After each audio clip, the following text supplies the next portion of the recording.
بسم اللہ الرحمن الرحیم۔ السلام علیکم ورحمۃ اللہ وبرکاتہ۔ رسول اللہ صلی اللہ علیہ وآلہ وسلم نے ارشاد فرمایا، جو بعد نماز جمعہ 7 بار قل هو اللہ احد، قل اعوذ برب الفلق، قل اعوذ برب الناس، سورہ اخلاص، سورہ فلق، سورہ ناس پڑھے گا، اللہ پاک اس کے عوض اسے دوسرے جمعے تک برائی سے بچائے گا۔ یعنی اگر آپ سورہ اخلاص، قل هو اللہ احد جو صورت ہے یہ 7 مرتبہ، قل اعوذ برب الفلق 7 مرتبہ، قل اعوذ برب الناس 7 مرتبہ پڑھتے ہیں تو اللہ پاک اس کے عوض اس آپ کے دوسرے جمعے تک آپ کو برائی سے بچائے گا۔ اللہ تعالیٰ کے حضور ہر ٹائم دعا کیا کریں کہ اللہ تعالیٰ ہم سب کو برائی سے محفوظ رکھے، اچھائی کرنے کی توفیق دے۔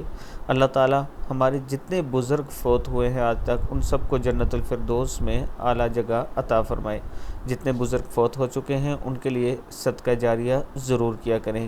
کہیں کوئی مسجد بن رہی ہو ان کے نام پہ پیسے دے دیا کریں، کہیں کوئی پانی کا کام ہو رہا ہو وہاں ہیلپ کر دیا کریں ان کے نام پہ، اس طرح کا عمل کیا کریں۔